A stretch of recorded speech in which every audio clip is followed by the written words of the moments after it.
To the keynote speaker, Mr. Venkatesh Nayak, Head, Access to Information Program, CHRI. He has completed his Master's and MPhil degree in History from the JNU, Jawaharlal Nehru University, and was also a doctoral research fellow at JNU. He has been with CHRI since 2000 and is an authority on RTI with a great body of work in both national and at international levels. He has designed and conducted training programs for implementing the RTI Act 2005 for various state governments in India. He has also provided technical support in drafting and reforming RTI laws and conducted workshops for governments and CSOs in Bangladesh, Canada, Fiji, Liberia, Nigeria, Ghana, Kenya, Malta, the Maldives, Nepal, Sri Lanka, Tanzania, and Zambia. Furthermore, he is a founder trustee of Whistleblowers International Network, WIN, a global network of advocates for whistleblower protection. Mr. Nayak's stellar academic and practical contributions continue to expand the scope of the transparency regime in India. Sir, we are honored to have you with us. Participants addressing you now will be our keynote speaker, Mr. Venkatesh Nayak. The floor is all yours, sir. Thank you very much, Mr. Martins. Very good morning to all of you. So, Mr. Gajanan Madiwal, Principal Government College, Borda, Mr. Martins, Head of the Mathematics Department, all other honorable faculty members and staff of this college, all public information officers and heads of education institutions and activists who are all attending this national webinar. I express my salutations to all of you. Before I proceed with the main subject of my presentation, and I'll keep it short so that we can have enough room for discussion. Sorry, I completely forgot. I should also have addressed my good friends, Dolphy, Linus, and Mega, who are not only my friends, but also fellow travelers in the long and arduous journey towards greater transparency and accountability. So my salutations to you as well. So before I get into the main topic, I would like to make an honest admission and also offer an apology to the organizers. You see, at the time when the request for resourcing this event came to me from my colleagues Dolphy and Megha, I was under the impression that we will probably have more, okay, auto-translate does create problems. Okay. I was under the impression that we will probably have more of students and faculty members of not only this government college, but also other institutions. And that's the reason why I had suggested this topic, focusing on the youth. However, today, Mr. Principal and Mr. Martins have made it very clear that this is more of a workshop aimed at looking at the challenges and hurdles faced by the supply side of access to information, which is the public information officers, public authorities, and probably some of you might even be first appellate authorities. So the topic of the event certainly seems a little out of place, and I think the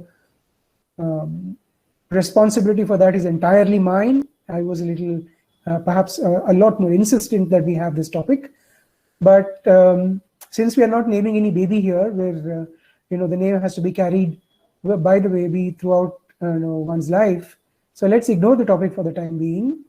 Let's talk about RTI. Let's talk about right to information. Let's talk about the manner in which the Act expects its provisions to be implemented.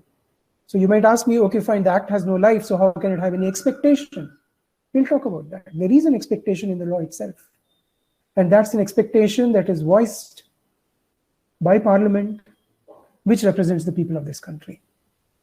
We'll talk about all of that. We'll look at the practical difficulties. There are some very important situational issues which Mr. Madiwal has raised. And I must acknowledge that I have come across these situations in many other contexts as well. And very often, public information officers who are in this gathering today are actually treated by government very casually. And that has been my experience over the last 10 to 15 years. Although I've been working on this area since 2005, 2004 is when I got into the field of RTI, 2005 is when the law came in. A lot of trainings happened across the country, and I was fortunate enough to be part of the designing of such training programs at the central and the state level, and also in rolling them out, which means resourcing those training programs across the country. Things were going okay, but of late, with the RTI Act getting older and older, focus on training programs for public information officers has considerably reduced. So I keep saying in these kinds of workshops that public information officers and appellate authorities are literally like those soldiers who have been taken onto the payrolls of the army, but they are neither given ammunition nor any equipment to either fight the battles or to defend themselves from bullets. In this case, of course, all of that, what I'm saying is to be taken metaphorically.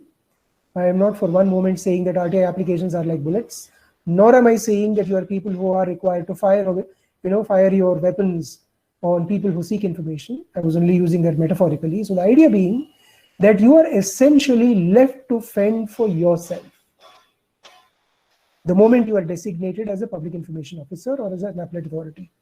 There are thousands upon thousands of PIOs and appellate authorities in our country, at the central level and in the states, who have not been trained in a single right to information capacity building training in a program.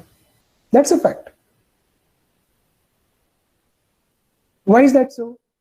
That's primarily because increasingly governments at the central and state level are thinking, well, the law is in place. The law is sufficiently clear. It's one of the simplest of laws to read and understand. Rules are there. So public information officers just need to familiarize themselves with these two documents and then they can do their job. But unfortunately, that is not how things actually occur at the practical level for the very specific kinds of issues that have been pointed out by Mr. Madiwal. What do you do when an RTI applicant, he or she may not be a teacher of any college. There might be somebody like Mr. Venkatesh Nayak, files an RTI with you, asking information. And you can find out after going through the RTI application and you discover that the information that Mr. Venkatesh Nayak wants is actually in 1,618 pages. Oh, if I don't keep this ready, if I don't give it to Mr. Nayak, it's a possibility that I might get penalized because there is a section 20 in the law. So I keep everything ready. And then Mr. Nayak, like the rascal that he is, I can use this term in French because I'm using it against myself. So nobody needs to feel offended. Now, the kind of fellow that he is, he will not come back to me and pay the money and take the information. So A, the time of the public information officer and the public authority has been wasted. So as I was talking, that there are several issues that actually require clarification so that public information officers are adequately empowered with knowledge to deal with RTI applications that come their way. So today, this is what we are going to talk about. I will do a brief presentation on what is expected of public information officers and appellate authorities under the law. So I will be switching between between windows. So I will on some parts of my presentation, I will be showing you a PowerPoint. In some other parts, I will be showing you the text of the RTI Act itself, so that it gets more convincing to all of you to understand. When information is being sought by somebody, a student or a teacher, or let's say a worker, or anybody out there on the street, and the public information officer finds that the queries in the RTI application have absolutely nothing to do with that person who is asking for that information. Let's look at the history of RTI for 2 minutes. If you open a copy of the Constitution of India and look at Part 3, which contains a list of all the fundamental rights that are guaranteed for citizens and people, you will not find a reference to the right to information anywhere. But many of us go around saying that right to information is a fundamental right. So how did that come about? That actually happened in 1975, and in a context that was of utmost importance. Many of you might remember that was the year in which the then Prime Minister of India, who used to be a member of the Rajya Sabha earlier, I think her term got over.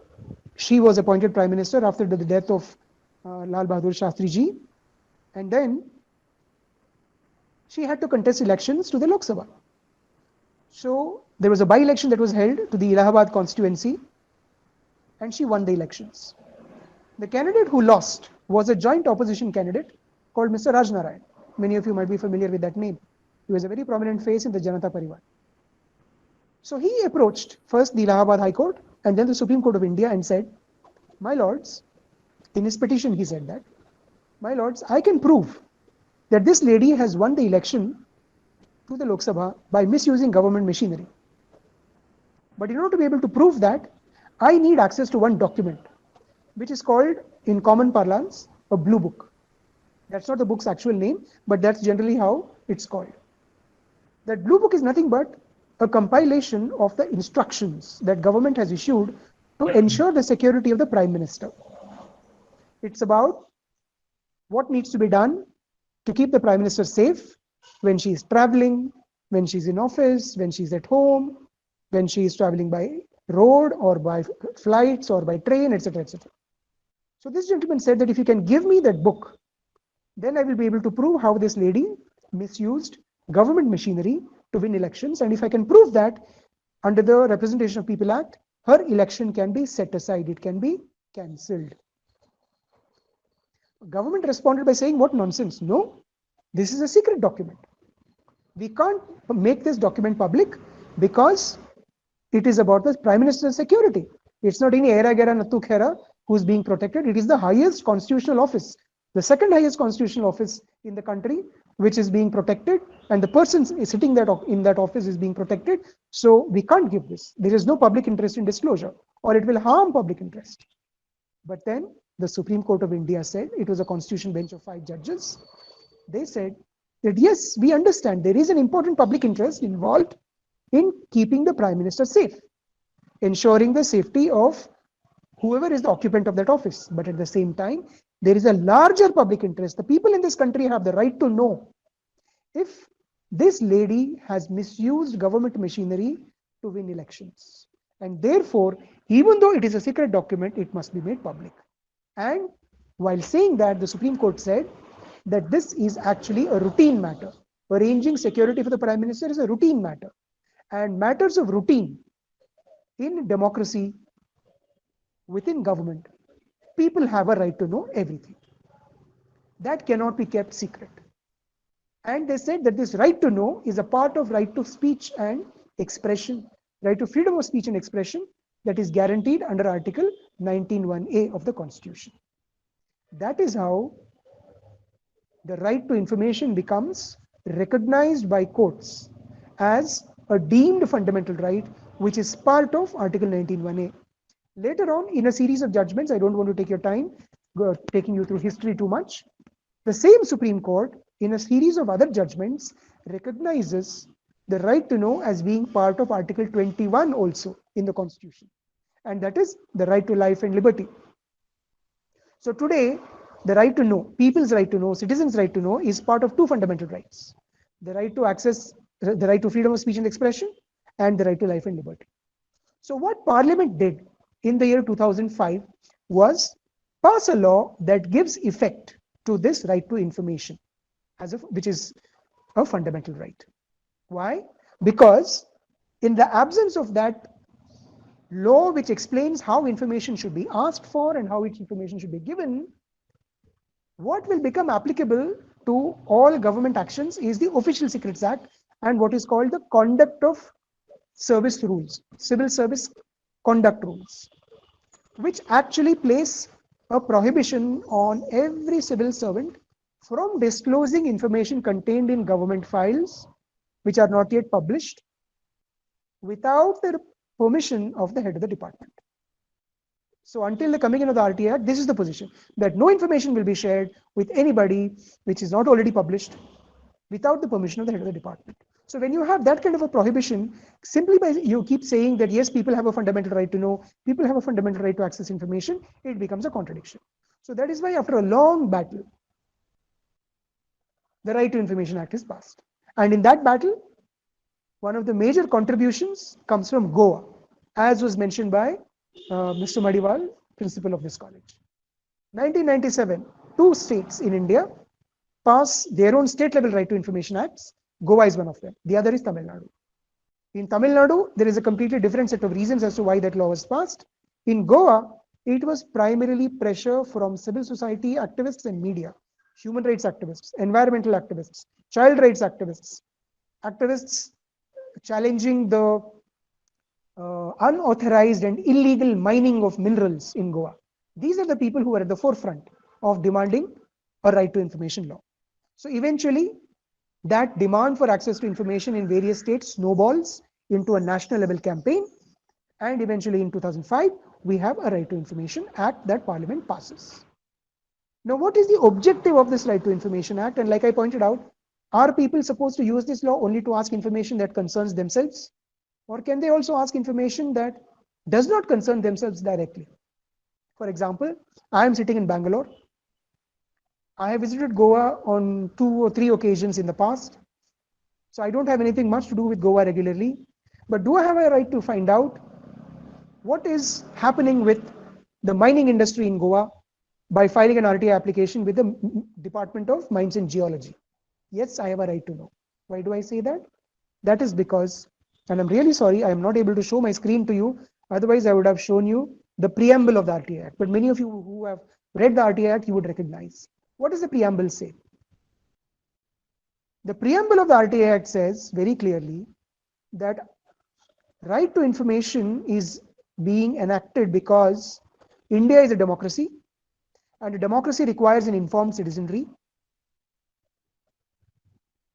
People have a right to know everything that the government does. Why so? Because they have a right to hold government and its agencies accountable. That's one reason that's given in the preamble. The second reason that is given is people have a right to know because an informed citizenry will be able to work towards containing corruption. This is also mentioned in the preamble. So these are the major public interests that are mentioned in the text of the law itself as to why this RTI law is being passed. So when this is the principal basis for enactment of the law, we can no longer say, until the law is amended, we can no longer say that people should only ask information that concerns themselves. Anybody sitting in Kashmir today has the right under this law to ask information about developmental works happening in Kanyakumari. Anybody sitting in the remote corner of Meghalaya, I have been to Meghalaya several times, so let me recall, I've been to this place called Mawsynram, which is the wettest place on earth as of now. Anybody sitting in Mawsynram can actually ask information about what the government is doing in the run of Kutch in terms of developmental works for people living in that run area. Salt workers who are living in that area. Why? Because this law says democracy requires an informed citizenry and it is the right of everybody to ask that information and get it. But at the same time, the same preamble also comes to your rescue as public information officers by underlining 3 other important principles. Now, what are those 3 important principles? Again, I'm very sorry for not being able to show you the screen, but let me tell you what those 3 principles are.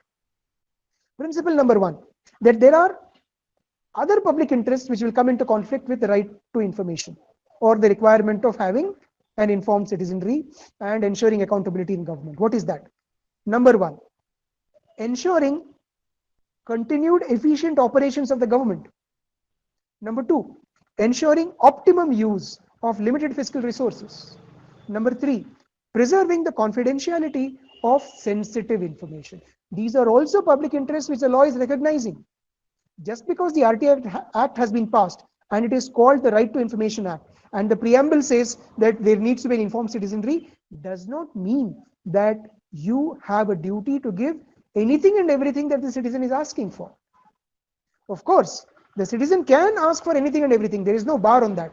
Because whenever a citizen files an RTI application with you, please remember that citizen is exercising two fundamental rights. The first one is the right to information, which is a deemed fundamental right, that we all know. But when that person writes an RTI application to you, please remember that person is also exercising the right to freedom of speech and expression. Every RTI application is an expression of that right. So you cannot actually prevent a person from asking you information. As public information officers, for you, what you need to determine is whether that information is fit for disclosure under the RTI Act or not. That is the most important part to remember. Then we go on to what is called Section 2F in the RTI Act, which many of you might have seen. This is the definition of information. Now, very often, public information officers only look at the definition of information in a very cursory manner, casual manner, and they create problems for themselves when they try to answer RTI applications. I'll give you an example. When I was doing a similar kind of training for public information officers in Punjab, a gentleman who works as PIO of the forest department, this was about 15 years ago. He was working in the forest department. He came to me and said during the lunch break, "Sir, my job is under severe threat." I said, "Why? Why are you feeling that way?" He said, "Sir, somebody has asked me information from the year 1910 about the forest department. Sir, you know very well, in the year 1910, India was not an independent country. India and Pakistan were together. Punjab was bifurcated into West Punjab and East Punjab after 1947. So whatever information that they are asking, a lot of that information is actually available in Pakistan, sir. We don't have it in our country. And you know how difficult it is to get visas to go to Pakistan? How am I going to give information to this person which is asking? Because I don't have it with me. And if I don't give that information within 30 days, this fellow will go and file a complaint against me, and the State Information Commission will impose a penalty up to 25,000 rupees on me. So what do? If I don't give information, I will be penalized. If I want to give information, I have no way of accessing that information because it is in Pakistan. So that is when I told the gentleman, please look at the definition of information. What does it say? Look at Section 2F. How does it read? And now I'm reading out from the RTI Act, Section 2F.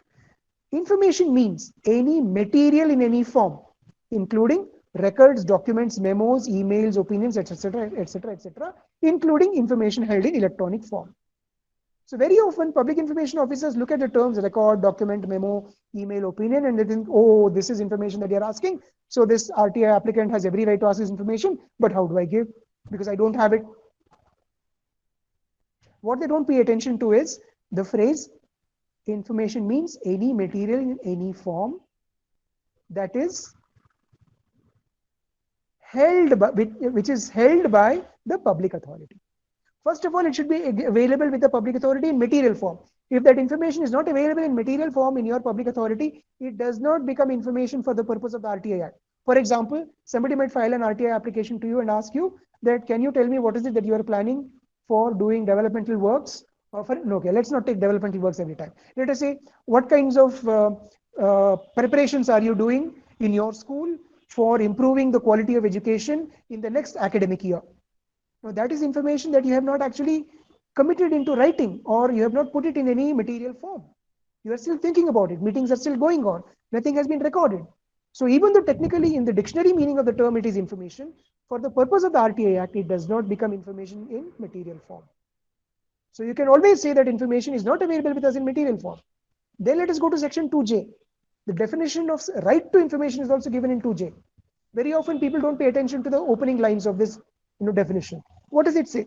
And I'm reading out now. Right to information means the right to information accessible under this Act which is held by or under the control of any public authority. What does that mean? When you read 2J along with 2F, it means that information that the person is seeking, first of all, should be held by you in your school, in your files, in your records, in material form. Or it should be under your control, which means it might be available in somebody whom you are able to control under some law or under some rule or regulation. And I'll give an example. There are many private schools all over the country, including in Goa. Private schools are not covered by RTI Act. And I will explain why private bodies are not covered, except to a limited extent. So when there is a private school and somebody wants information about that private school, like salaries of teachers, number of students who are participating, who are attending classes, the attendance record of teachers and students, etc., then obviously they can't ask that information from the private school. Even if they ask, there is no duty to give. Then they can ask for that information from the Department of School Education. Why? Because all private schools come under the jurisdiction of the Department of School Education. And the Department of School Education, under its applicable laws, rules, and regulations, has the authority to ask for that information from that private school.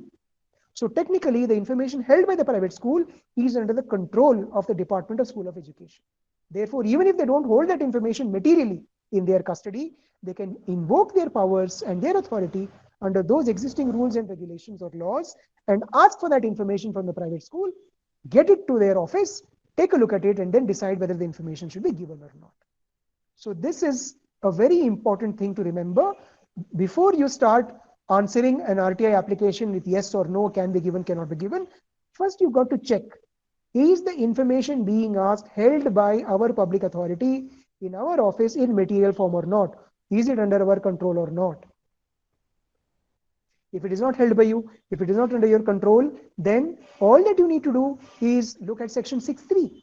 Section 6.3 of the RTI Act says very clearly that where the information is not in your physical custody, or where the information, despite being in your physical custody, is more closely connected with the functions of another public authority, then all that you need to do is transfer that RTI application to that other public authority within 5 days and inform the applicant about that transfer. Then it becomes the responsibility of that recipient public authority to take a decision on whether that information which is available with them should be given or not. Your duty ends with the transfer of the RTI application, if the information is not held by you or if the information is not under your control. So it's pretty easy that way. If you familiarize yourself with the provisions of the RTI Act, you will realize that a lot of questions that you think are very difficult to deal with in the context of an RTI application, the answers are all there in the RTI Act itself. Now let us look at who all are covered by the RTI Act, which means who are the duty holders, who have the responsibility of receiving and deciding on RTI applications. It is always a public authority. Now, who are public authorities? The listing is not given in the RTI Act anywhere, but definitional criteria is given. So what does the criteria say?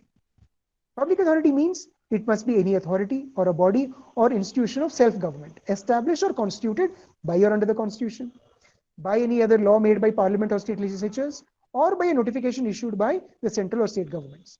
This will include bodies owned, controlled, or substantially financed by central or state governments, or NGOs substantially financed directly or indirectly by funds provided by central or state government. So anybody who matches this definition of public authority is directly responsible for receiving RTI applications and making a decision whether the information should be given or not. At the same time, like I said earlier, private bodies may not be covered because they don't come under the definition of public authority. Now, within the definition of information, the last part of the definition of information, a phrase is there. It says that information relating to any private body which can be accessed by a public authority under any other law for the time being in force, even that becomes information for the purpose of the RTI Act. So I can actually, giving another example, if I want information about, let us say, a private hospital or a private doctor's clinic, which is not covered by the RTI Act at all. So even if I file an RTI application with either of those institutions, I cannot expect to receive a response from them giving me information. Why? They don't have an obligation. But if I file that RTI application with the Department of Health Services, and all private clinics, all private hospitals are under the jurisdiction of the Department of Health, and there are several laws, rules, and regulations under which the Department of Health Services can actually ask information from these private bodies, from the private hospital and the private health clinic, and get that information for me. And they can then make a decision whether that information should be given to me or not. So please understand these very, very crucial points before you start making decisions on RTI applications. Now, who has the right to ask information under this law? Section 3 comes to your rescue. It says all citizens shall have the right to information subject to the provisions of this Act. So what does subject to the provisions of this Act mean? It only means that you will give access to information in accordance with what is contained in the RTI Act, and not simply because any Tom, Dick or Harry or Mr. Venkatesh Nayak or Dolphy D'Souza or Linus are asking for that information. Just because we are asking, a duty to give does not arise. The duty to give arises in accordance with various provisions contained in the Constitution, in the RTI Act. And that is what we will look at in a moment. But then comes this question, who is a citizen? And now I want to give this example. I had taken Linus's permission to share with you, one of his own experiences. He has filed an RTI, I think, with the Reserve Bank of India. And the Reserve Bank of India is now asking him to prove his citizenship. It says, give your citizenship certificate. What's happening? I have also asked information, from the Reserve Bank of India. In fact, I don't know how many of you are aware, but somewhere in 2017, I think, I filed an RTI with the Reserve Bank of India, and after a lot of struggle, I was able to get out from the Reserve Bank of India minutes of the meeting of the board of the Reserve Bank, where they decided to approve government's proposal for demonetizing those 1,000 rupee and 500 rupee notes. But when I filed that RTI, I was only told I can't get that information for blah, blah, blah, blah reasons. They never asked me to prove my citizenship. So why is there a different response that Linus is getting? Simple reason. The fellow who is sitting in the Reserve Bank of India as the public information officer has looked at Linus's name and he's realized that, oh, this is not a name that I am able to recognize. And moreover, Linus's surname has a word which probably reminds him of his general knowledge studies before he became an officer at the Reserve Bank. When he was taking the competitive exam, it sounds like the capital of Peru. So probably this is not a citizen of India who is asking. So therefore, he's asking for citizenship proof. So does that mean that anybody and everybody in India who files an RTI application should be giving citizenship proof? Can PIOs insist on citizens to furnish citizenship proof? No. Because the Central Information Commission is very clear on this matter. They said that if you have to ask for citizenship proof, then you must have in front of you some material as a public information officer to doubt the citizenship status of the RTI applicant. In the absence of any such material, you cannot in a routine manner ask for citizenship proof from any and every RTI applicant. That is the rule. Now, where does it say so? It's in a decision from the Central Information Commission in relation to an RTI application that went to the National Human Rights Commission about 12 years ago. Because we have a very poor connectivity here in my area in Bangalore, I'm not able to show those decisions to you, but I will be happy to send you the text of those decisions. So I'm requesting Megha to please make a note of all the things which I say that I will be sending. So eventually I will email them all to Megha and Dolphy and Linus, and then they can share it with all of you who are interested in getting copies of these decisions. So in this case, in Linus's case, what needs to be done? It's not enough to simply mistrust Linus's name. The Reserve Bank fellow has to have some material in front of him which he can later on show to say that I doubt Linus's citizenship status. Only then can he insist. Otherwise, Linus can simply straight away go ahead and file a first appeal and say, I am a citizen of India. I have already ascertained this while filing my RTI application, because Linus obviously would have filed it through the RTI online facility set up by the Government of India. And that indicates very clearly on that portal that when you fill up the RTI application, you have to say whether you're a citizen or not. The moment you say yes, you are actually making an assertion, and that is adequate for the purpose of deciding the RTI application. You don't have to put citizenship proof unless there is something that PIO has which he is able to pull out from God knows where to show that Linus is actually not a citizen of India. Then he has every right to demand citizenship proof from the from Linus. Otherwise he cannot. Anyway, so we can keep it at that. So then what happens? I'll just take another 5 minutes to explain what the public information officer needs to do with the RTI application, and then I will stop, and then let's take questions and answers, and then I will cite various provisions of the law as and how we go.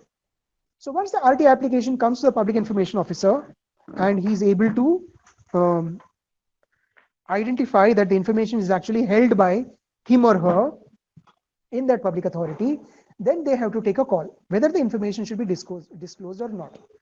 How is that to be done? Guidance is available in section 7.1. When an RTI application comes to PIO and he discovers that the RTI application, the information that is being described in the RTI application is held by them, then there are only two options available for the PIO. Either he or she gives the information upon payment of fees, which is photocopy charges or the charges applicable for giving information on CD. We'll talk about that during the question answer session. Or he can invoke any clause given in section 8 or section 9 of the RTI Act to refuse access to information. No third option is available with the PIO. Please remember, this decision-making process is after deciding whether 6.3 is applicable or not. Because 6.3 comes even before the decision-making process. Like I said earlier, before making a decision whether to give information or not, the PIO has to first check whether that information is held by them in material form. So that process is already over. So now we are at the stage when it has been determined that yes, the information is available in that office, and now it has to be decided whether to give it or not. So then, if it is fit for disclosure, charge according to the fee rules and give the information once the payment is made. Or if any exemption is applicable, then look at section 8, look at section 9 and invoke them, give detailed reasons as to how those provisions are applicable, one or more of those clauses are applicable, and you issue a rejection order. Now let's take up that question, or it was not a question, but it was actually that example of that 1,600 pages, which Principal Mr. Madiwal mentioned in the in his opening remarks. So, what is a public information officer required to do? And I will send you the case law also on this.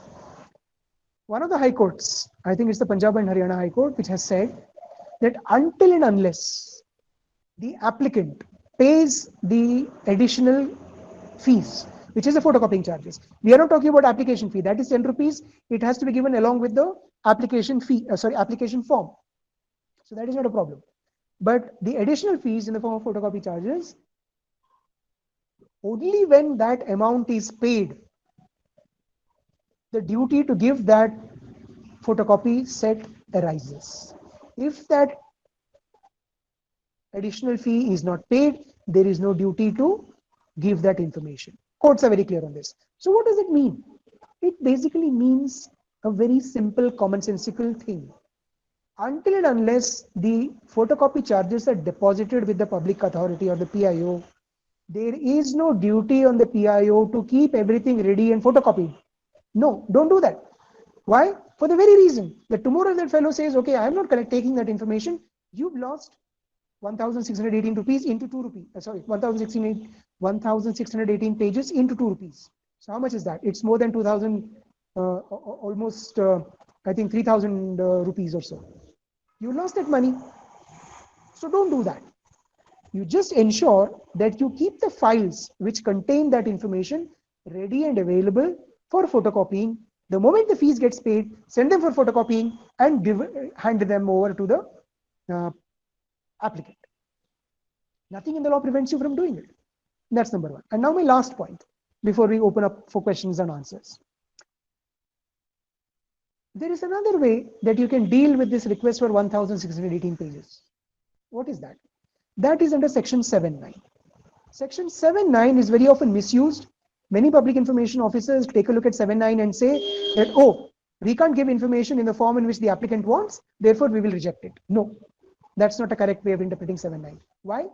Because section 7.1 says very clearly that you can reject a request for information only for reasons given in section 8 and 9. No other reason. So 7.9 is not part of section 8 or 9. So you can't use section 7.9 for rejecting requests for information. So what do you do under 7.9? 7.9 says very clearly, information shall ordinarily be provided in the form in which it is sought. Which means if somebody wants photocopies, give it in the form of photocopies. If somebody wants in the form of a CD, give it in the form of a CD. If somebody wants to come and inspect, allow them the inspection. However, that decision is subject to two riders. Rider number one, by giving information in the form in which the applicant wants, you should not end up disproportionately diverting the resources of your public authority. Rider number 2, by giving information in the form in which the citizen wants, you should not end up causing detriment to the safety or preservation of the record in question. I will explain more. What does it mean to say disproportionately divert resources of the public authority? Example. An RTA application has come to you. The applicant says, I want all information that I'm describing in this RTA application in electronic form. Give it to me in the form of a CD. But you check up and you find out that yes, the information is available with you, but it is available only in paper form in your office. You have not scanned it. It has not been digitized. If you were to give photocopies, it will be at the rate of 2 rupees per page because that's what the fee rates allow you. But if you have to scan everything and give it on a CD, there is no separate fees for scanning.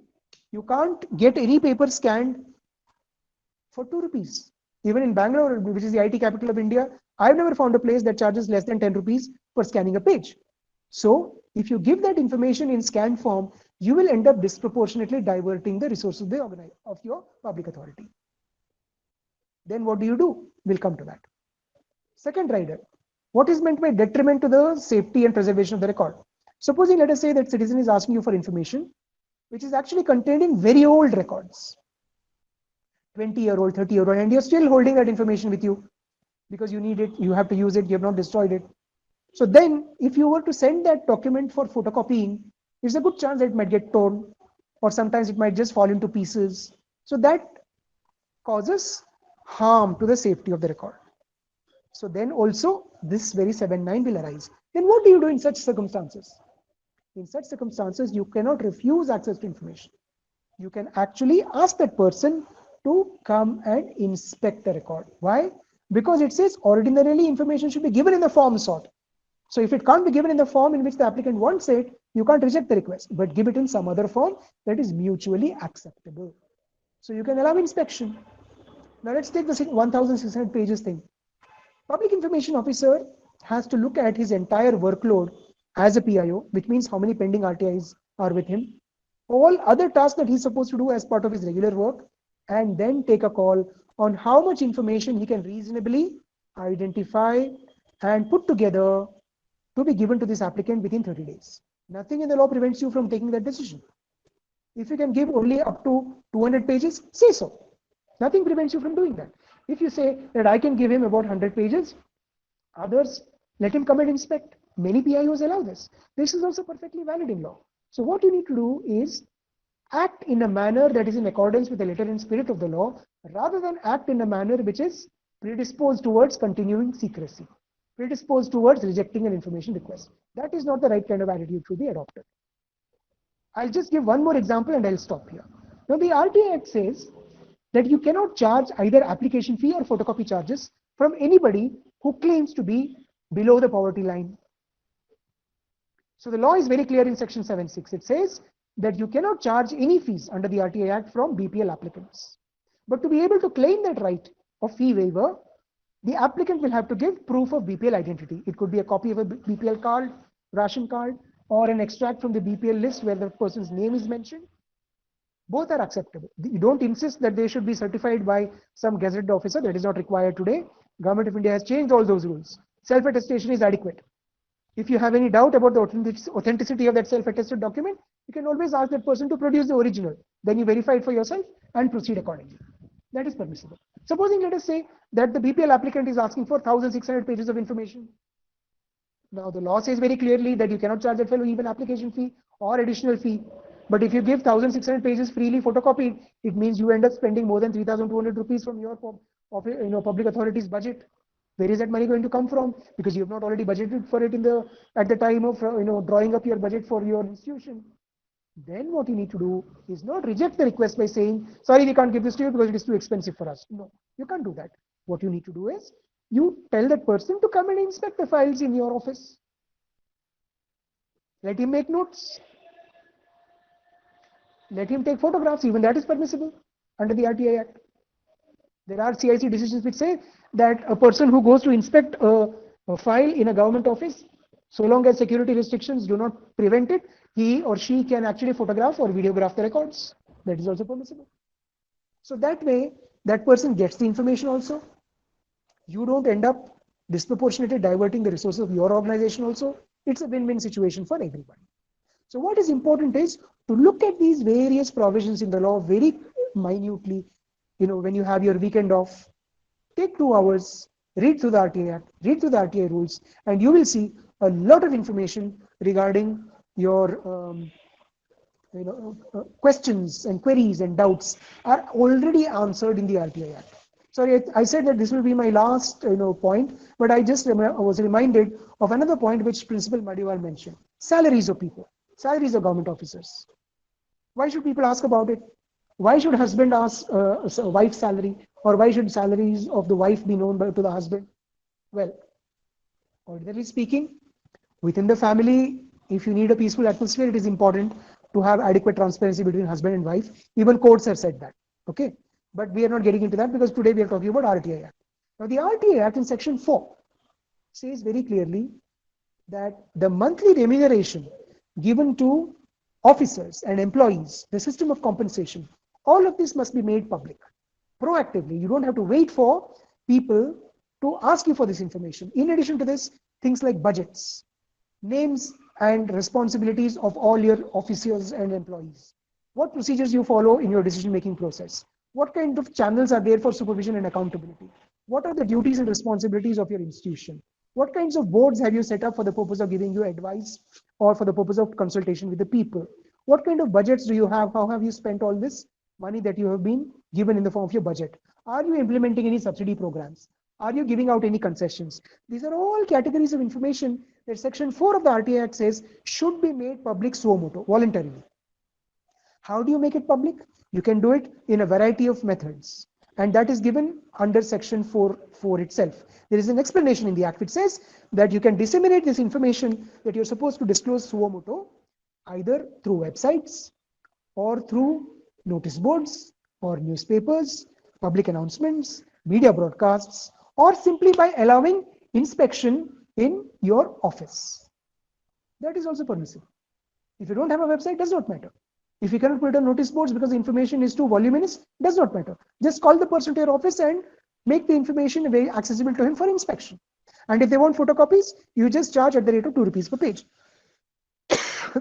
That is how you can use the RTI Act in a constructive and creative manner to deal with all your challenges. A large number of them, those challenges actually have solutions within the RTI Act, provided you have the right mindset and you have the right spirit to read the letter of the law, understand the spirit behind the letter of the law, and implement it accordingly.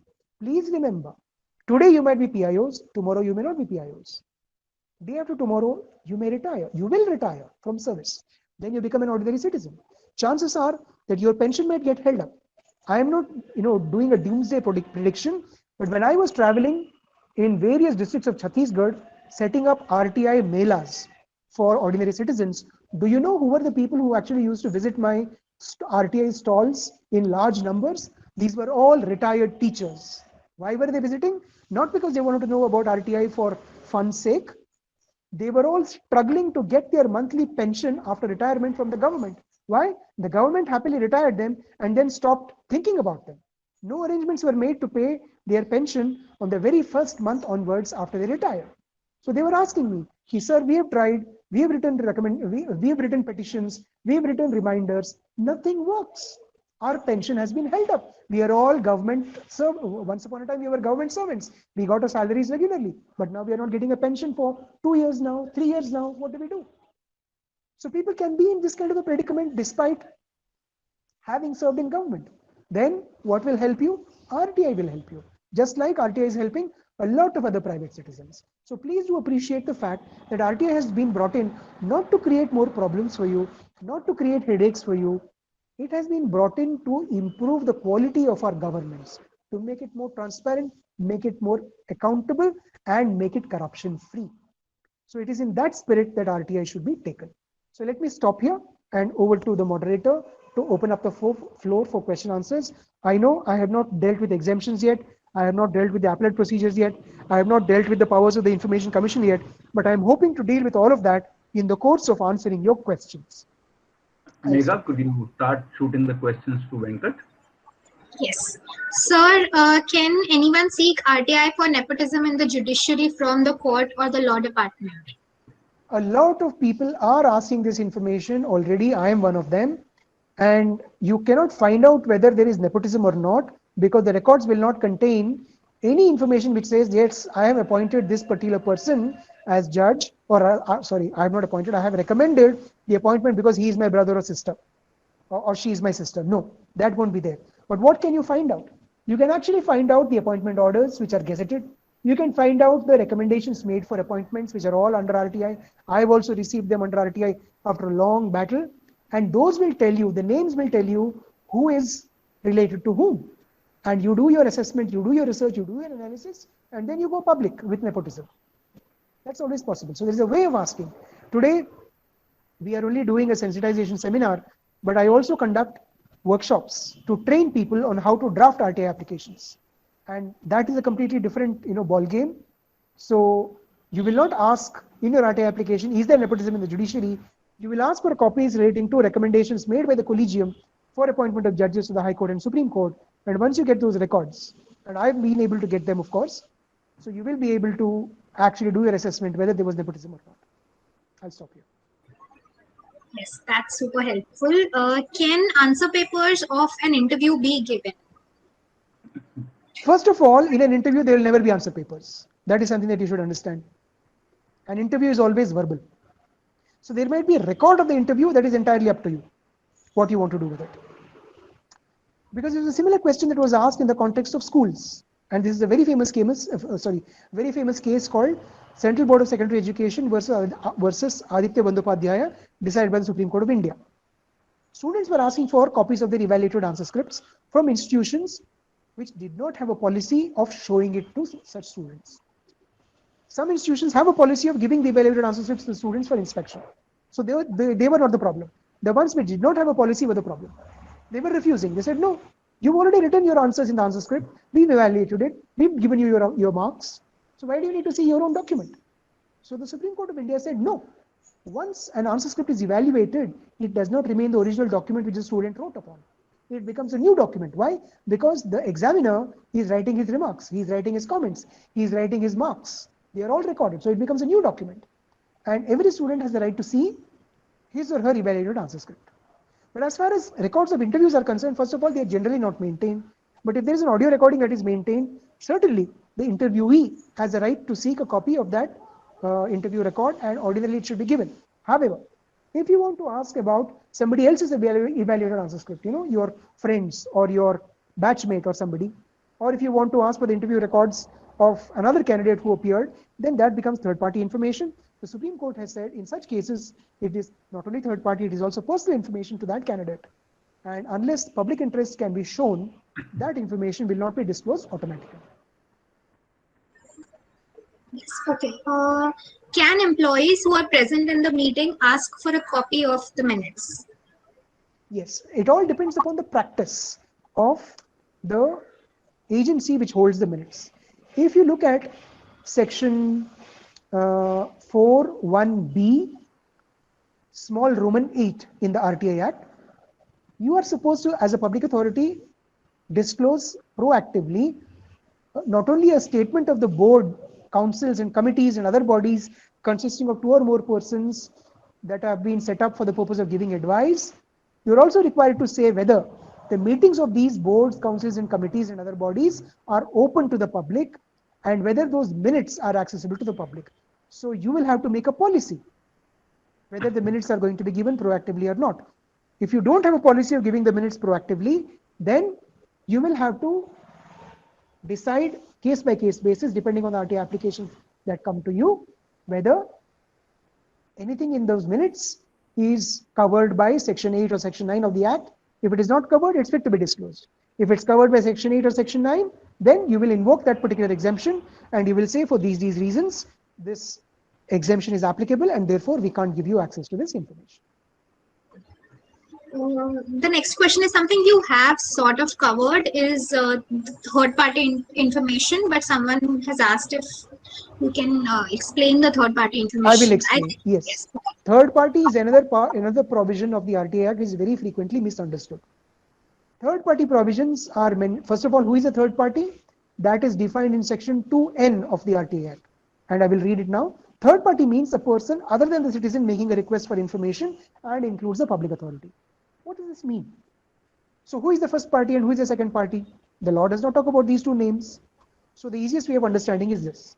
The first party is always the RTA applicant because he or she is initiating the information request. The second party is always the public authority which holds the information. Why? It's not the public information officer, because all duties of giving or not giving information, proactively disclosing information, are on a public authority, not on the PIO. PIO is only the point person. So therefore, the second party is always a public authority. Third party is such other person about whom you are asking information which is of a confidential nature. Now that procedure is explained in section 11 of the RTA Act, which says very clearly that ordinarily information about third party should be given directly if no exemption is applicable. However, if that information relates to a third party, no exemption is also applicable, no exemption is applicable, but that third party has given you that information treating it as confidential, or there is a presumption in law that that information belonging to the third party must be treated as confidential. And I'll give examples. So at the time of joining service, because you're all government servants or you're civil servants, you give a whole lot of information about your own families and assets. And ordinarily, this kind of information should be kept confidential. So therefore, it gets covered under third party definition. Because you are giving it. If you don't give it, it won't be available with government. There is another situation. Many of you might be filing your income tax returns. So ordinarily, the assumption and understanding under the Income Tax Act is that income tax returns filed by SSCs ordinarily will be treated as confidential. Every time you give that information does not mean that you have to say, please keep this confidential, because the law requires it to be kept confidential. So third party clause applies to such information. So in such situations, what happens? Public information officer will see that information is fit to be disclosed, no exemption is applicable. Otherwise, he can straight away invoke the exemptions and say, sorry, this information can't be given for these reasons. Section 8, these clauses are applicable. But Section 8 is not applicable. Information relates to a third party or has been given by the third party, and there is a requirement of treating it confidentially. So in such a situation, PIO has to issue a notice within 5 days of getting the RTA application to that third party inviting objections. And once that notice is given to the third party has 10 days to respond to the notice. And then once the response comes, PIO has to decide the case based on the response given by the third party. If the third party says, no, don't give this information for these reasons, the public information officer still has to connect those reasons with Section 8 or Section 9 of the RTA Act. If there is a connect, then a rejection order is issued, the RTA applicant will go and file a first appeal. But despite the third party saying, no, don't give my information for these reasons, the PIO is not able to match it with anything in Section 8 or Section 9. Then what happens? Then PIO is not supposed to disclose the information because it is fit for disclosure. He is only required to give a decision notice saying this information is fit for disclosure. However, third party has a right to challenge my decision to disclose. So you will not disclose the information as PIO of that third party. You will only give a decision saying this is fit for disclosure, give a copy of that to the applicant, give a copy of that to the decision to the third party. Now, third party has the right to go to your appellate authority and challenge your decision of disclosure. Now, supposing the appellate authority also agrees with you and says, no, this information is fit for disclosure, even then you're not supposed to disclose the information. Why? Because third party still has a right to go to the concerned information commission, either at the state level or at the central level. So until the commission decides that the information is fit for disclosure, applicant will not get that information despite positive decision notices in his favor. Only when the commission says, yes, this information is fit for disclosure, should be given, only then PIO has a duty to give that third party information to the applicant despite the objection of the third party. Until that decision comes, there is no duty to disclose. There is only a duty to give a decision of positive disclosure, a positive decision of disclosure if no exemption is applicable despite the third party's objections having been received. Okay, I'll stop here. Can a person working under government sector file an RTI? Yes, of course, because just because you're a government servant doesn't mean you stop being a citizen of India. A large number of appeals and complaints that go to information commissions are from government servants about service matters, about transfer, about promotion, about demotion, about increments not being received, about pension not coming through. After retirement also they have problems, like I explained earlier. So government servants use RTI all the time, no problem. And you will be very surprised to know, a few years ago, the Department of Education in Uttar Pradesh, which was recruiting teachers, they got thousands and thousands of applications from eligible candidates.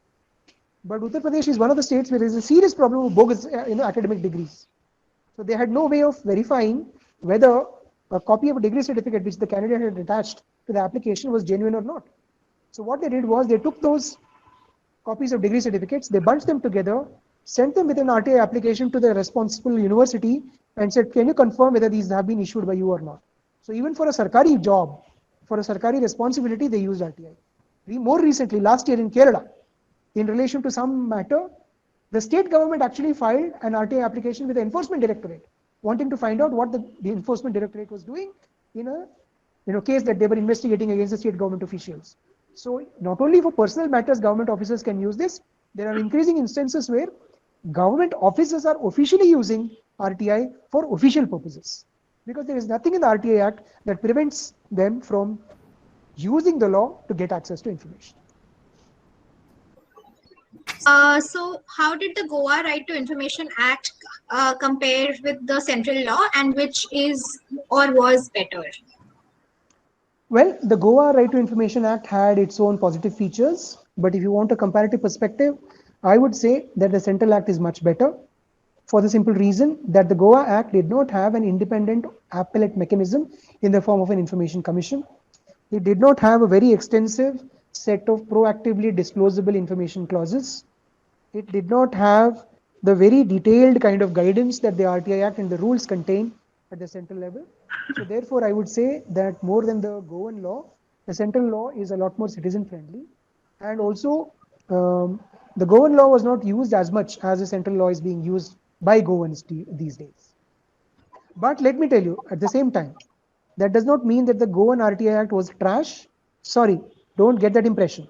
Because when the Central Act was being drafted, the inspiration for putting in specific clauses in the Central RTI Act came from the RTI laws that were applicable in Goa and 8 other states across India, like Tamil Nadu, Karnataka, Madhya Pradesh, Delhi, Jammu and Kashmir, Assam, and which other state was there? Also Maharashtra, Yeah. I think.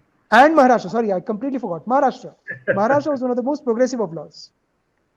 So Maharashtra's law actually finds, reference in many parts of the Central Act as well.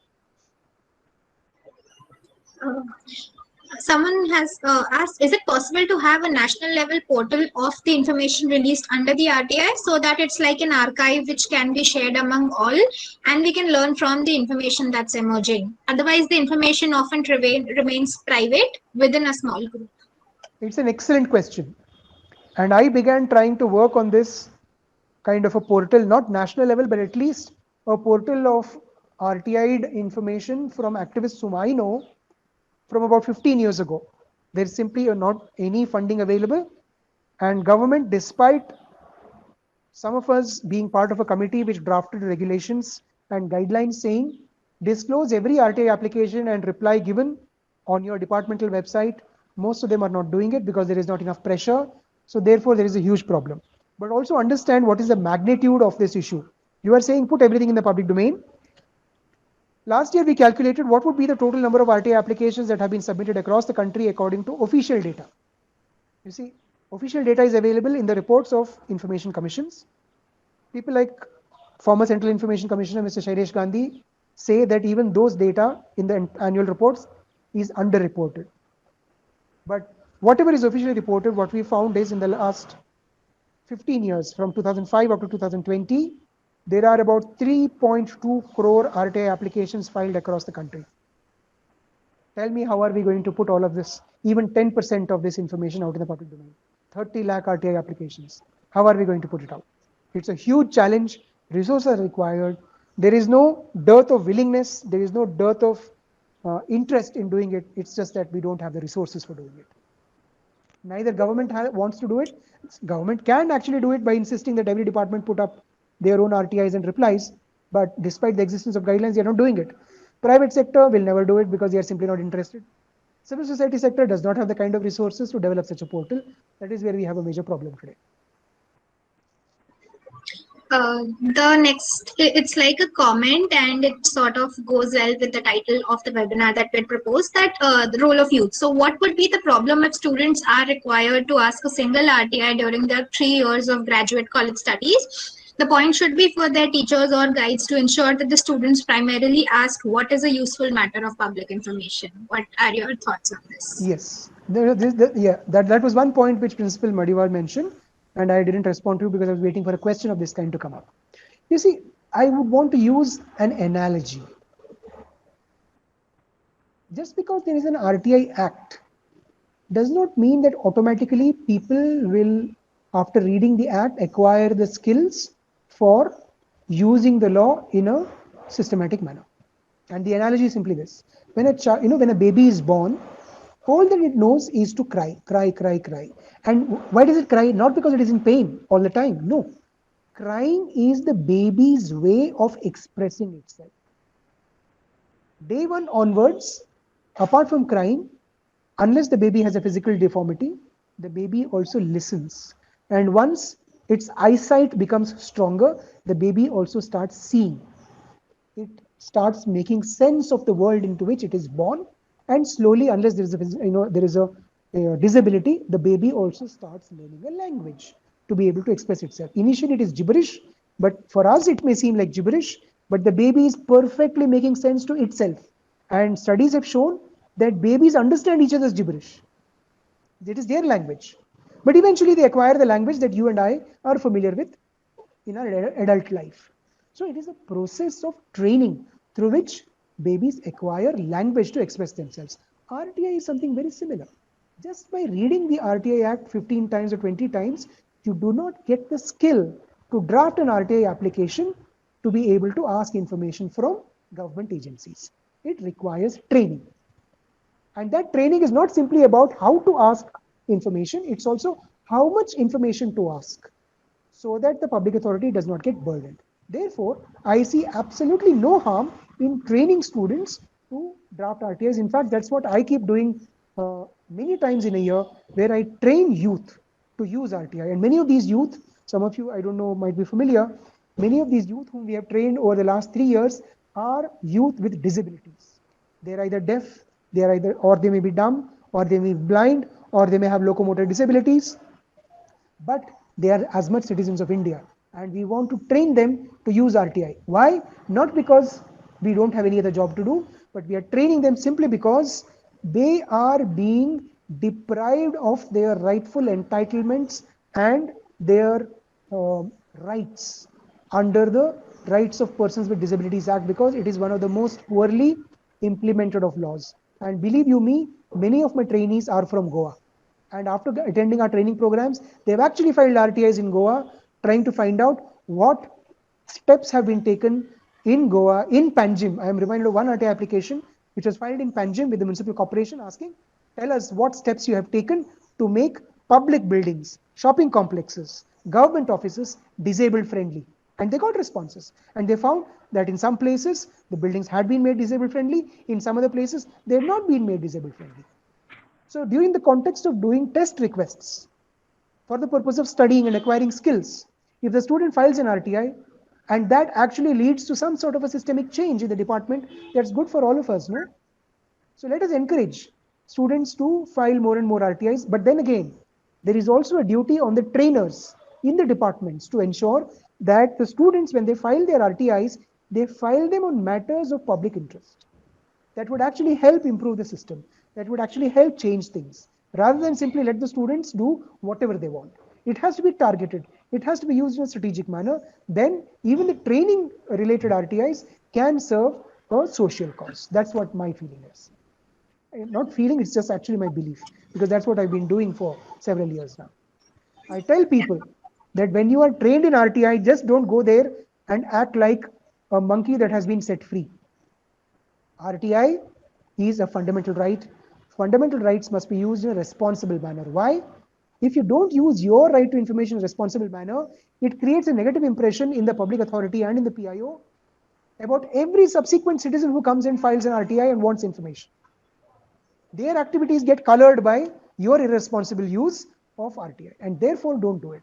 If you don't feel like using RTI for asking for any information that is socially relevant or which is of your personal use, because a lot of people use RTI for their personal purposes because they have grievances with government, like the evaluated answer script. Students want to know, why is it that I got poor marks? So they will use RTI for their personal matter, and that's important. Let it be used. So when you do trainings on RTI for students, and when you get them to draft RTIs, please make sure that those RTIs are also geared towards bringing about some sort of a change or greater transparency or greater accountability in the authorities from where you want the students to ask for that information. Thank you for that answer. I definitely think that with the right training and supervision, students can go a long way towards filing RTI applications that can actually enable systemic change. So, another question is, when heads say don't give information to public information officers, what can a PIO do? Excellent point. Excellent point. I'm so glad this question has been asked. You know, this problem of heads telling their juniors do this or do that, or don't do this or don't do that, and not having the courage to put that on a file or give written instructions is a very old problem. Why do I say this? I don't say this because I have any hatred towards government officers. No, it is a major problem that was taken up in the post-emergency era when fact-finding missions were set up. The Shah Commission and the Grover Commission. This is exactly what government officers told the Shah and the Grover Commission when they were asked as to why did government officials behave in that absolutely unlawful and illegal manner during the emergency era. And all that the government officers said was, sorry sirs, we had to do this because our seniors told us to do so. And then the commissions asked them, do you have a written record of what your seniors told you? And the officer said, no sir. Because they only give us verbal instructions, they don't put it on paper. It was after that episode that the civil service conduct rules were changed at the central level and at the state level. You can look up the civil service conduct rules applicable to you in Goa. You will find what I'm saying in those rules. It says very clearly in those conduct rules that whenever your senior, your head of the department, or even your minister issues verbal instructions to you, as your junior, it is your duty to record that on file and put it up for his approval and signature. If that fellow does not approve it or sign it, you have absolutely no responsibility or duty to implement those verbal instructions. So if your senior tells you not to give that information, you say, okay, fine, please give it to me on file. Why? Because tomorrow I will be hauled up on penalty proceedings. You are not going to answer there. I will have to pay the penalty out of my pocket. Section 20 of the RTI Act says very clearly that the penalties are personal liabilities. So you can't use the institution's budgetary funds to pay the penalty. That is not permissible. So give it to me in writing, and I will tell the applicant that I am not able to give you this information because my senior has told me not to give that information. Many officers do this. And then the senior, of course, refuses to give that in writing, and then the public information officer is able to deal with RTI on his own without any interference from the head of the department. So the juniors actually have to now find ways of standing up to their seniors who issue illegal orders to them. Please remember, you have taken an oath to serve the constitution and abide by the laws of the land, not to abide by the illegal orders of or illegal directions of your seniors. So please remember your oath whenever you are asked to do something that is not in accordance with the letter and spirit of any law, not just RTI, any law. You don't have a duty to follow those orders. Whether you are in the police department or in the health department or in the education department, nothing matters. Thank you. We just have two more questions. The second last question is, why should RTI guidelines differ from state to state? Well, RTI guidelines generally don't differ from state to state. What we have is slight difference in the fee rates in some states, and that's only in a handful where the rates are, in some place the application fee might be 20 rupees. In some high courts, it is 500 rupees. I mean, we are struggling to get all of that changed. It's a slow process, but generally the guidelines are not different. Rules are actually made by state governments on their own because the RTI Act empowers them to make those rules. Central government does not have the power to make these kinds of rules for information that is actually held by state governments as part of their operations. Therefore, state governments have been given the power to make their own rules, and with very small exceptions, the rules across most of the states are in consonance with the central rules, so you don't really have to worry too much. There are states like Uttarakhand which have actually gone much beyond the central rules, and they've made some very detailed rules that give a lot of very good guidance to the PIOs and appellate authorities as to how to handle RTI applications and appeals. Most of the other states have not adopted that kind of a posture. It's very unfortunate. Activists have been struggling to get a uniform set of rules across the country. It has been a long battle. Hopefully in the next few years it might get resolved. There's another question that says, sir, a PIO can transfer the application to how many other PIOs? Like if the information is available within 25 schools, is there a limit? Yes. Excellent point. Excellent point. I'm very glad this question has been asked. In 2007 or 2008, and please make a note of this, Megha, I will send you this circular. The Department of Personnel and Training in Government of India, which is a nodal agency for guiding the implementation of the RTI Act, they issued a circular saying that if you get an RTI application where part of the information described is held by you and part of the information is held by some other public authority, then you decide what you do with the information held by you, whether to give it or not, in accordance with the law, transfer the remaining portion to that other public authority. But supposing, let us say that an application contains information which is held by more than one other public authority, then the DOPT said transfer it to any one of them. Choice is yours. And tell the person to go to the second public authority and file a separate RTI application. For a long time, this DOPT OM remained as the guideline. Later on, a full bench of the Central Information Commission considered this OM in some case, and I will send you that case also. So please make a note of that, Megha, the CIC case regarding this DOPT OM over transfers. So in that case, the Central Information Commission said that, look, that Department of Personnel and Training's OM is not binding in circumstances where if you can transfer the RTI to multiple public authorities at the click of a button. What does it mean? That you can transfer that RTI application to various PIOs in different public authorities because you have their email addresses either with you or you can identify it from their websites, then you can do so. You don't have to insist on implementation of the DOPT's OM. You can straight away transfer. And what needs to be remembered is, even if there are 50 other public authorities where you have transferred it, not one of them can demand a fresh payment of application fee from the applicant because it is all a continuation of the same RTI application that has been filed.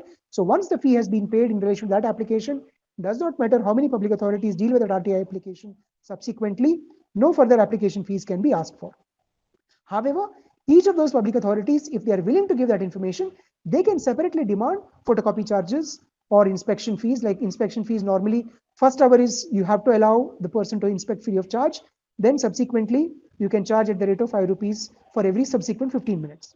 If they want information on a CD, you can give it on a CD and charge them 50 rupees. You cannot charge for each page that you put on the CD because that is not permissible. Why?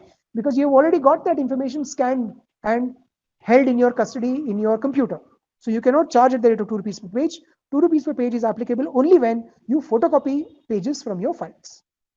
So therefore, it is perfectly possible to transfer to those 25 different schools if you know the email addresses of those PIOs. If you don't have those email addresses of those PIOs, then certainly you will not come within the ambit of the CIC order.